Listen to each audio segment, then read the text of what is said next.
Kotak Mahindra Bank presents Hosla on Scam Gone in association with News 18 Network, a safe banking awareness initiative.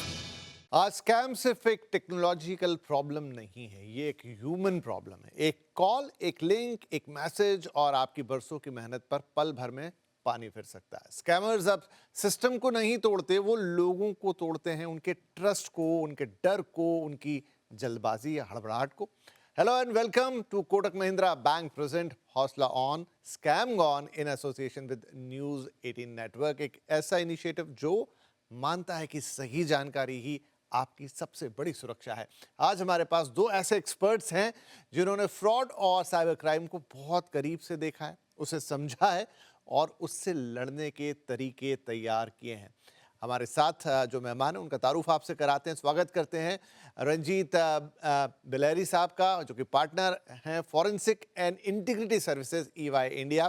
Forensic investigations और fraud risk management पे उनका एक लंबा अनुभव है, corporate से लेकर रेगुलेटरी मैटर्स तक जहां इंटीग्रिटी की बात आती है, रंजीत जी का नाम सबसे पहले आता है। तो बहुत बहुत स्वागत है आपका। उनके साथ है मुकेश चौधरी साहब, फाउंडर साइबरवीर फाउंडेशन। साइबर सिक्योरिटी की दुनिया में एथिकल हैकिंग और डिजिटल डिफेंस के क्षेत्र में उन्होंने जो काम किया है वो आज ऑर्गेनाइजेशंस और इंडिविजुअल्स दोनों के लिए एक मिसाल बन चुका है। तो ऐसे दो मेहमान हमारे साथ हैं, आप दोनों का बहुत बहुत स्वागत है। और यकीन मानिए ये जो हमारी सीरीज़ है हौसला ऑन तो स्कैम गॉन, इसको बड़ा अच्छा रिस्पांस मिल रहा है लोगों से। रीज़न बीइंग आप जैसे एक्सपर्ट यहाँ पे आते हैं और जो अंदर की बातें बताते हैं या जो साइकोलॉजिकल लूप होल्स कह लीजिए जहाँ लोग गड़बड़ी कर जाते हैं, या फिर कुछ टेक्नोलॉजिकल ड्रॉबैक्स कह लीजिए जहाँ पर शायद एंटरप्राइज लेवल पे थोड़ी बहुत कमी पेशी रह जाती है, उन दोनों को मिला के कैसे हम इस चीज़ को, इस साइबर फ्रॉड को रोक सकते हैं। तो बड़ा अच्छा रिस्पांस है अभी तक और इस एपिसोड में आप दोनों का स्वागत है। तो चलिए एक एक करके रंजीत साहब पहले हम आपसे शुरुआत कर देते हैं। इन दिनों जो एक डिवाइस है जो आपकी और मेरी और हर किसी की ज़िंदगी का या हमारे शरीर का एक अभिन्न अंग बन गया, वो है हमारा मोबाइल फ़ोन। और अधिकांश जो फ्रॉड्स हो रहे हैं वो इसी मोबाइल फ़ोन के ज़रिए हो रहे हैं। अब इसी मोबाइल फ़ोन में हमारा बैंक भी है, इसी मोबाइल फ़ोन में हमारी सारी जानकारी भी है, इसी में स्कूल है, कॉलेज है, everything lies in the phone. तो बड़ा आसान हो जाता है कि इस फ़ोन तक पहुंच बना ली जाए और फिर उसके बाद खेल खेल लिया जाए। कितना वल्नरेबल है, कितना बड़ा खतरा है जो हम अपनी पॉकेट में लेकर घूम रहे हैं? थैंक यू विपिन जी। आपने सही कहा है, आज फ़ोन जस्ट एक कम्युनिकेशन डिवाइस नहीं रह गया, ये आपका बैंक है, आपका आइडेंटिटी कार्ड है और जहाँ तक आपका पर्सनल लाइफ है सब कुछ उसमें भरा पड़ा है। बिकॉज स्टोरेज इतना आसान हो चुका है फ़ोन में, सारा इन्फॉर्मेशन आपका उसमें भरा पड़ा है। और ऑब्वियसली ये बात साइबर क्रिमिनल्स को भी पता है, तो ज़्यादातर वो लोग इसको अटैक करने की कोशिश करते हैं बिकॉज इसको बस हैक कर लिया तो आपका सारा इन्फॉर्मेशन उनके पास आ गया। तो आजकल लोग क्या करते हैं ना कि वो काफ़ी सारी चीज़ें करने लगे। लाइक फॉर एग्जांपल वो लोग अपना पूरा पर्सनल लाइफ उसमें शेयर करते हैं, सोशल मीडिया में शेयर करते हैं, इन्फॉर्मेशन शेयर करते हैं। प्रॉब्लम ये होता है कि एक इंटरप्शन में आपने कहा कि इसको हैक कर लिया और सारा काम हो गया, बट क्या इस डिवाइस को हैक करना इतना आसान है? बहुत आसान है, बहुत आसान है। क्योंकि स्पेशली जिनके पास जानकारी नहीं है और लोग क्या करते हैं कि काफ़ी सारे ऐप्स इंस्टॉल कर लेते हैं। इंस्टॉल ना करके वो लोग क्या करते हैं, काफ़ी सारी परमिशंस ओपन कर देते हैं। जहाँ पे क्या होता है ना कि द मोमेंट आप परमिशंस दे दिए इस ऐप को, और इससे क्या होता है ना कि आप फ़ोन का कंट्रोल हैकर के पास चला जाता है। तो ये सारी चीज़ें से आई थिंक लोगों को बचना चाहिए, अवेयर होना चाहिए, ये सबसे ज़रूरी है। तो यहाँ पर एक सवाल मुकेश जी, वो ये है कि सर ने कहा कि गलत तरीके से आपने ऐप डाउन, फर्जी ऐप ही कहा आपने, और वो फर्जी ऐप स्टोर पे नहीं होगा या प्ले स्टोर पे नहीं होगा। हालांकि वहाँ भी हो जाते हैं, वक्त वक्त पे हटाते रहते हैं, लेकिन फिर भी आपने कहीं बाहर से थर्ड पार्टी ऐप इंस्टॉल कर लिया। लेकिन ऐसा कौन सा ऐप है जो आज की तारीख में आपसे परमिशन नहीं मांगता? मुझे कई बार बड़ा आश्चर्य होता है, एक बैंकिंग ऐप है, उसे क्यों आपके फोटो की एक्सेस चाहिए, उसे क्यों आपके ईमेल की एक्सेस चाहिए, उसे क्यों आपके पूरे फ़ोन की एक्सेस चाहिए? बड़े बड़े बैंक्स, नामी गिरामी बैंक्स या बड़े बड़े इंस्टीट्यूशन या जो भी आप इसमें ले रहे हैं, मतलब ऐसे ऐप जिनको शायद कोई लेना देना नहीं होगा, लेकिन बाय डिफ़ॉल्ट आजकल हर ऐप को आपकी परमिशन चाहिए। और मुझे लगता है आपने भी दी होगी, आपने भी दी होगी और मैं भी देता हूं। तो ये तो इकोसिस्टम ही ऐसा बना दिया, इससे निजात कैसे पाएंगे? सर देखिए कि सबसे पहले तो हमें ये समझना होगा कि हम जिस वर्ल्ड में हैं अभी उसके तौर तरीके समझने होंगे। अगर आप ड्राइविंग सीखते हैं और ड्राइविंग करना शुरू करते हैं तो सिर्फ आप ही को संभल के नहीं चलना होता, ये भी देखना होता है सामने वाला सही आ रहा है या नहीं आ रहा। तो आपको बहुत सारी चीज़ें ध्यान रखनी होती है और समझना होता है। जब आप स्मार्टफोन यूज़ करते हैं तो स्मार्टफोन में आपको समझना होगा, अगर कोई गेमिंग एप्लीकेशन है उसको अगर माइक्रोफोन का एक्सेस चाहिए, आप वॉइस कमांड दे के अपने फ्रेंड्स के साथ में गेम खेल रहे हैं तो उसको माइक्रोफोन की परमिशन चाहिए होगी। अगर आपकी डिस्प्ले पिक्चर आपको वहाँ पे अपलोड करना है तो वो पिक्चर गैलरी की परमिशन भी मांगेगा। तो क्या परमिशंस ऐसी हैं जो लॉजिकल और सेंसिबल हैं? क्या परमिशन ऐसी हैं जो लॉजिकल और सेंसिबल नहीं है, वो आपको नहीं देनी चाहिए। पर प्रॉब्लम ये है क्योंकि ये फ्री और उसके ऐप्स, बिना तो बहुत सारे ऐप डाउनलोड ही नहीं होते। ये फ्री ऐप्स की दुनिया में सर प्रॉब्लम यही है कि आपको फ्री में चाहिए, आपको फैसिलिटी यूज़ करना है, उस चक्कर में लोग अपनी सिक्योरिटी कॉम्प्रोमाइज़ करवा देते हैं। बट बहुत सारे लोगों को ये मानना भी है कि अगर मैं एप्लीकेशन नहीं भी यूज़ करूँगा या मेरे फ़ोन में ऐसा क्या है जो मेरे फ़ोन से अगर कोई हैक कर लेगा या कुछ डेटा निकाल लेगा, मेरे फ़ोन में ऐसा कुछ क्लासिफाइड नहीं है।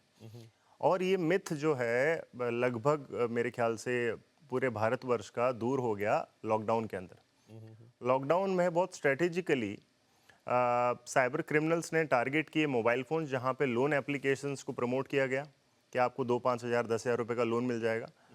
और प्लान ये था कि वो एप्लीकेशन जब फ़ोन में आप इंस्टॉल करेंगे तो आपकी फ़ोन बुक डाउनलोड कर लेते थे, आपकी पिक्चर गैलरी डाउनलोड करते थे और वहाँ पे उन फोटोज़ को अश्लील कन्वर्ट करके आपके फ्रेंड्स और फैमिली मेम्बर्स को सेंड करते थे।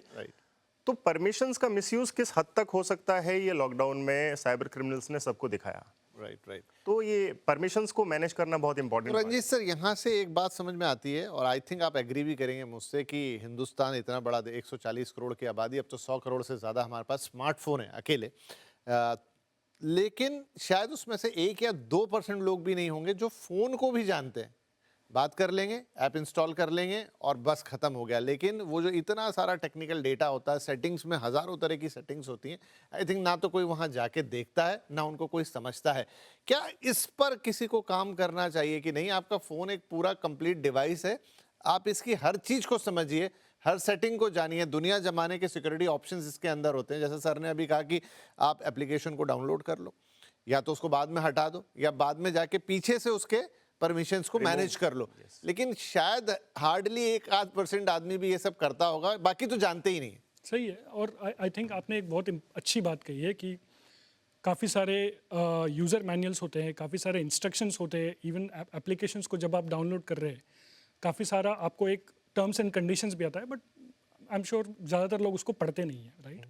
सी, जैसे आप इन्होंने कहा है, राइट, फ़ोन का आपका ये पर्पस क्या है, किस लिए रख रहे हैं आप फ़ोन? एक तो आपको कम्युनिकेशन ज़रूरी है।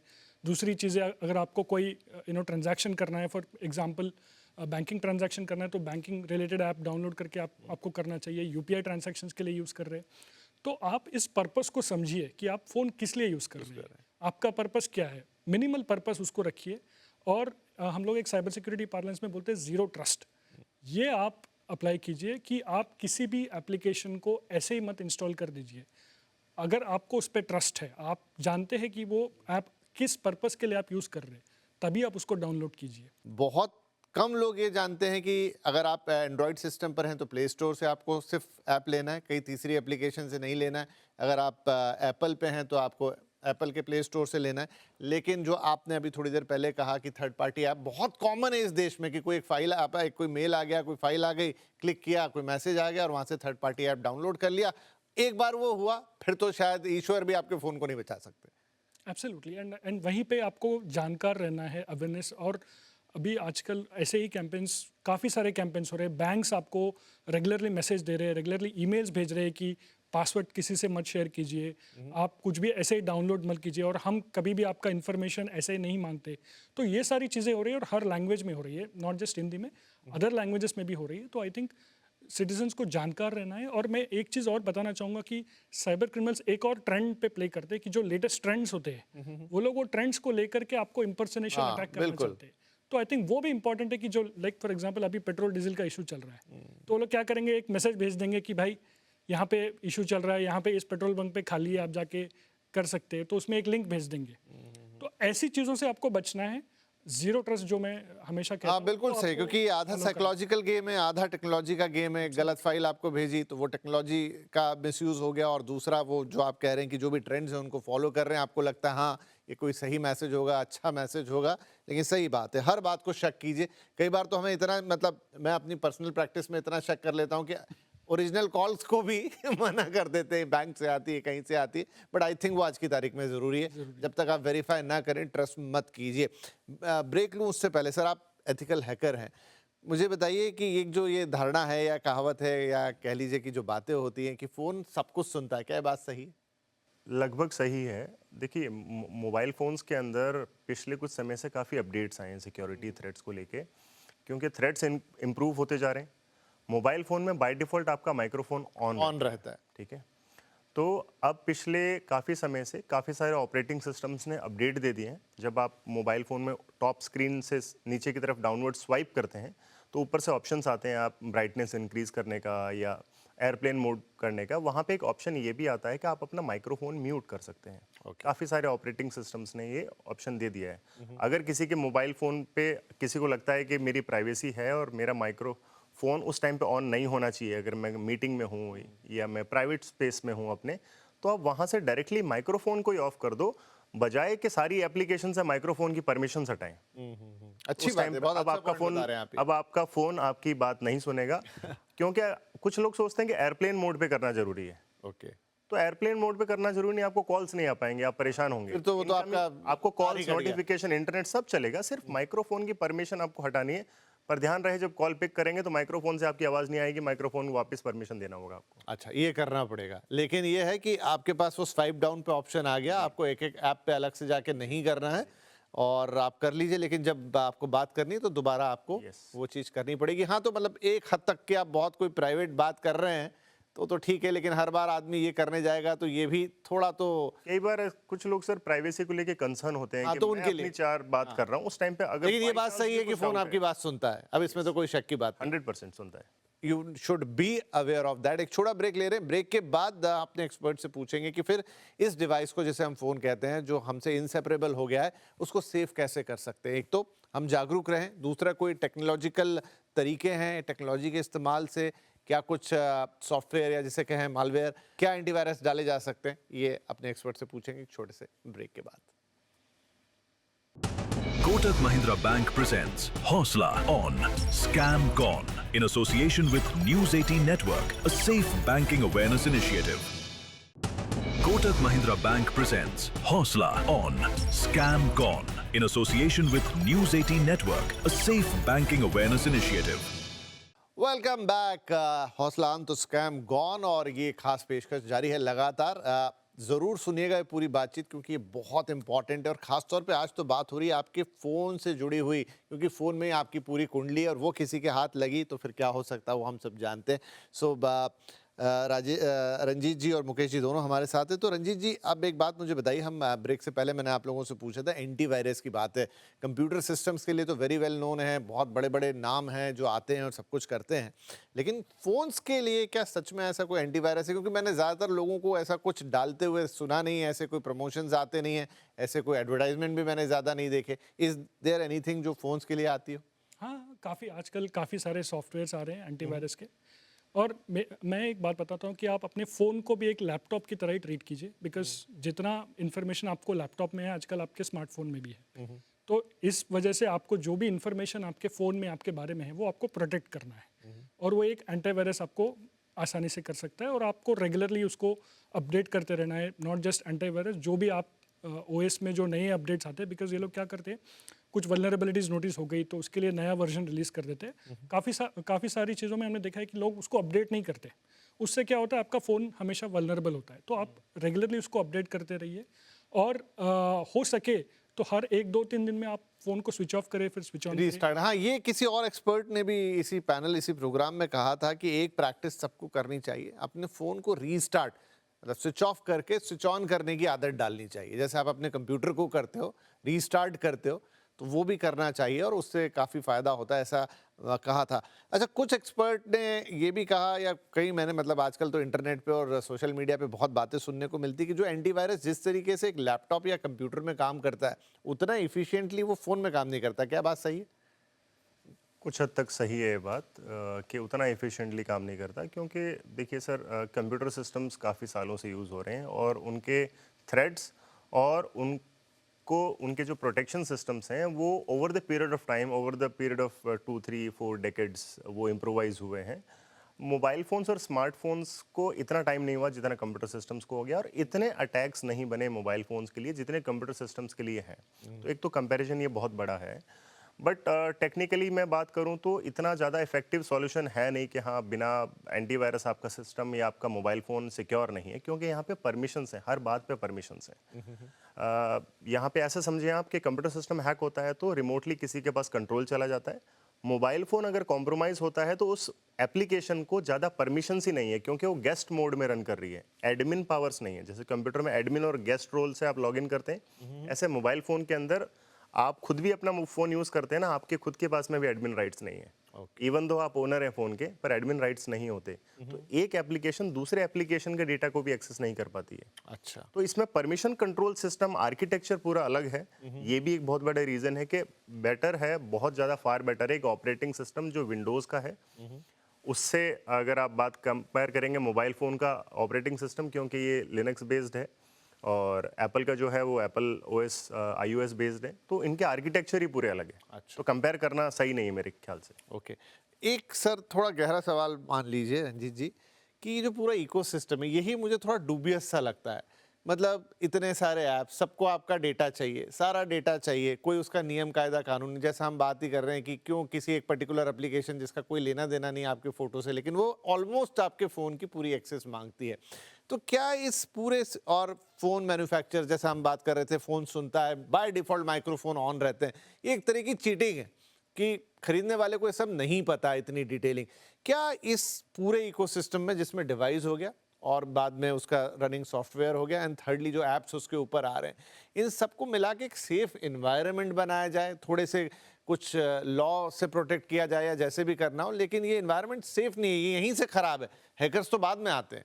और आपने बहुत अच्छी बात कही है, बिकॉज ये फ़ोन एक ज़रिया है टेक्नोलॉजी कंपनीज़ को, आपको पहले तो फ़ोन बेचने के लिए, टेक्नोलॉजी बेचने के लिए, फिर उसके अराउंड आपका इकोसिस्टम हो गया एप्लीकेशंस, राइट। और ये सब इंडिविजुअली आज इतना फैल चुका है और इतना आगे जा चुका है कि आप इससे वापस नहीं आ सकते। पहले फ्री सर्विस से स्टार्ट हुआ, जब लोगों को आदत पड़ी, धीरे धीरे आदत पड़ी, तो अभी ये बिना स्मार्टफोन के तो आज कोई रह नहीं सकता। अब आप उसमें इंटरनेट डाल दिया, अब आपको इन्फॉर्मेशन दे दिया, तो एक बहुत बड़ा इकोसिस्टम है। एक और सवाल सर आपसे मुकेश जी, कि बहुत कभी पिकासेस, कभी इसका, कभी किसका, बहुत सारे नाम आते रहते हैं। वो आजकल तो बहुत सारे कैमरेज वगैरह की भी बात होने लगी है, तो कि आपके इसमें कैमरा ऑन हो जाएगा, ये हो जाएगा, वो हो जाएगा। कैसे पता लगेगा कि आपके फ़ोन में कुछ या तो गलत ऐप इंस्टॉल हो गया है या कोई पीछे से स्पाईवेयर ही घुस गया है जो जासूसी कर रहा है? क्या कोई तरीका है? बिल्कुल है। आप अपने मोबाइल फ़ोन में बेसिकली करना ये होता है कि एक तो ज़्यादातर जो ये केसेस हो रहे हैं वो, अगर मैं आसान शब्दों में बात करूं तो, जो अगर कोई इजी टारगेट है तो वो एंड्रॉयड यूज़र है, अगर कोई मुश्किल टारगेट है तो वो आईफोन यूज़र है। आईफोन यूज़र के लिए जो अटैक्स हैं वो एक्सपेंसिव हैं कंपैरेटिवली एंड्रॉयड फ़ोन। तो जो एंड्रॉयड यूज़र्स हैं उनके लिए पहचानना भी उतना ही आसान है। आईफोन यूज़र्स भी पहचान सकते हैं। आप अपनी मोबाइल फ़ोन की सेटिंग्स में जाइए, वहाँ पे आपको ऐप्स मिलेंगी, ऐप्स की पूरी लिस्ट आएगी। उन सारी ऐप्स में वो नाम देखिए जो नाम आपको सस्पिशियस लगता है। ओके। अगर आप एक ब्राउज़र यूज़ कर रहे हैं, ब्राउज़र का नाम आ रहा है सामने, या कोई बैंक की एप्लीकेशन यूज़ कर रहे हैं, आपको पता है कि ये बैंक की एप्लीकेशन आप यूज़ करते हैं, जिसका आपको डाउटफुल लगता है उस पे जाइए, क्लिक कीजिए और परमिशंस देखिए उससे परमिशंस क्या है। अगर कोई सस्पिशियस एप्लीकेशन को आपके कॉल लॉग्स की परमिशन है, एसएमएस की परमिशन है, जीपीएस की परमिशन है, पिक्चर गैलरी की परमिशन है, नोटिफिकेशन रीड करने की परमिशन है, तो ये काफ़ी सस्पिशियस हो सकता है। और अगर आप उसको नहीं जानते उसको इमीडिएटली अनइंस्टॉल कर दीजिए। This is easiest way to do. अब यहाँ पे नोटिफिकेशन क्या होता है, बहुत सारी एप्लीकेशन को ज़्यादा परमिशन नहीं होती, बट नोटिफिकेशन बहुत इंपॉर्टेंट होता है। साइबर फ्रॉडस्टर्स क्या करते हैं, जो आपके फ़ोन में नोटिफिकेशन आता है उसको रीड करके उन्हें एसएमएस का ओटीपी पता चल जाता है। तो नोटिफिकेशन की परमिशन इतनी इंपॉर्टेंट होती है। तो अगर नोटिफिकेशन की परमिशन है तो उसे इग्नोर नहीं कर सकते आप। वो भी बहुत सीरियस परमिशन होती है, उसे इग्नोर नहीं करना है और वहाँ से जाके आप अनइंस्टॉल कर दें, अगर आपको सिर्फ सेफ्टी चाहिए तो। अगर आपको कंसर्न है कि आपको पुलिस स्टेशन में रिपोर्ट करना है, तो अनइंस्टॉल करने से पहले आप लोकल पुलिस स्टेशन में केस रजिस्टर कीजिए। वो उसका एक रेप्लिका क्रिएट करेंगे, आपके फ़ोन का क्लोन, एक इमेज क्रिएट करेंगे, उसके बाद में आप अनइंस्टॉल कर सकते हैं, सो दैट इन्वेस्टिगेशन में उसके खिलाफ, पर्सन के खिलाफ कार्रवाई भी हो पाए, लीगल एक्शन भी हो पाए। तो हमेशा इस तरह का कोई स्पाईवेयर आपको मिल जाएगा या हिडन भी होते हैं? क्योंकि मैंने सुना है कि कुछ तो ऐसे हैं जो दिखाई नहीं देते। सर, जो सोफेस्टिकेटेड अगर कोई स्पाईवेयर हुआ उसमें कुछ कॉम्प्लिकेशंस हो सकते हैं। अभी तक जितने केसेस एटलीस्ट मैंने देखे हैं फील्ड में, मुझे किसी केस में तो ऐसा नहीं लगा कि बिल्कुल नहीं दिखता। ऐप्स में दिखेगा वो, किस नाम से दिखता है, कई बार माइक्रो अपडेट नाम से होगा, आपको लगेगा शायद कोई अपडेट ही होगा, इंटरनल सॉफ्टवेयर होगा जो सेफ है, बट वो नाम सेफ है, एप्लीकेशन सेफ हुई जरूरी नहीं है। तो अपने फोन को थोड़ा देखते रहें, क्योंकि हाँ, देखते रहें, और कहीं पे भी डाउट होता है तो फिर किसी सब्जेक्ट मैटर एक्सपर्ट से आप ओपिनियन ले सकते हैं, या आप अपने साइबर सेल से या फॉरेंसिक साइंस लेबोरेटरी से उसका एनालिसिस हो सकता है। तो देखिए, समय तो समाप्त हो रहा है, बहुत सारी बातें हैं, बड़ा इंटरेस्टिंग भी पूरी बातचीत है, लेकिन मुझे लगता है इतनी बातचीत तो हम लोगों ने कर ली है जितने में एक आम व्यक्ति, एक आम दर्शक को ये समझ में आ जाएगा कि उसको साइबर फ्रॉड से अगर बचना है और उसका ज़रिया अगर उसका मोबाइल फ़ोन बन रहा है तो वो उसे कैसे ध्यान में रख सकता है। बहुत अच्छे टिप्स भी बताए हैं और बहुत अच्छी बातें भी यहाँ हुई हैं कि क्या चीज़ों का आपको ध्यान रखना है, both on the psychological front end both on the technological front. अपने फ़ोन को आप कैसे सुरक्षित, मैं तो सभी दर्शकों से ये कहूँगा कि पहले तो आप इस डिवाइस जिसको आप 24 घंटे अपने पास रखते हैं, सोते वक्त भी आपके सिर के बगल में होता है, उसको जानना और समझना शुरू कीजिए। आधा घंटा रोज़ उसको दीजिए, जाइए देखिए क्या क्या चीज़ें हैं उसके अंदर। और जैसा यहाँ कहा गया है, एक तो उसे regular switch off switch on 24 घंटे 2 दिन जब आपका मन करे कर लीजिए। जाके एक बार अपने ऐप्स को ज़रूर देखिए, क्योंकि आप डाउनलोड करते जाते हैं, भूल जाते हैं कौन सा ऐप कब से पड़ा हुआ है, क्या पता कोई गलत ऐप आ ही गया हो। गलत लिंक्स पे कभी क्लिक मत कीजिए। और जैसा सर बता रहे थे रंजीत जी कि हर चीज़ को ना थोड़ा सस्पिशन के साथ देखना शुरू कीजिए, चाहे वो कॉल हो चाहे मैसेज हो, एक बार में भरोसा मत कीजिए। आई थिंक ये हमारी पूरी बातचीत का सार है और ये दर्शकों के लिए भी बहुत अच्छा होगा। तो बहुत बहुत धन्यवाद रंजीत जी और मुकेश जी, आप लोगों ने वक्त निकाला और आज बहुत ही अच्छा एपिसोड ये रहा, क्योंकि फ़ोन पे खास तौर पे फोकस होकर बात की गई है, क्योंकि यही एक ऐसी चीज़ है जिससे हम हट नहीं सकते आज की तारीख में, जैसा आप कह रहे थे। तो बहुत बहुत शुक्रिया और सभी दर्शकों का भी बहुत बहुत धन्यवाद। और हम उम्मीद करते हैं कि हमारी ये सीरीज़ आपको बहुत अच्छी लगी तो होगी, लेकिन बहुत उपयोगी होगी आपके लिए। नहीं है तो ये एपिसोड्स आप दोबारा देख सकते हैं, हमारे सोशल मीडिया प्लेटफॉर्म्स पर अवेलेबल हैं। ये एपिसोड भी लगातार रिपीट होंगे। जितने लोगों को आप इन्हें बढ़ा सकते हैं वो भी बढ़ाइए, क्योंकि पूरा का पूरा मामला अवेयरनेस, जागरूकता का है। जितना ज़्यादा आप इन चीज़ों को जानेंगे, समझेंगे, उतना आप खुद को सेव कर पाएंगे, अपने आसपास वालों को सेव कर पाएंगे। और हमारा भी यही एक पूरी मुहिम है कि हमें स्कैमस्टर्स को पीछे करना है और अपने इस पूरे एनवायरनमेंट को सेव करना है। तो बहुत बहुत धन्यवाद इस पूरी सीरीज़ में हमारे साथ रहने के लिए। और आपके कोई विचार हो तो हम तक ज़रूर पहुंचाइएगा, कोशिश रहेगी कि आपके लिए और ऐसी चीज़ें लेकर आएं। नमस्कार। Kotak Mahindra Bank presents Hosla on Scam Gone in association with News 18 Network, a safe banking awareness initiative.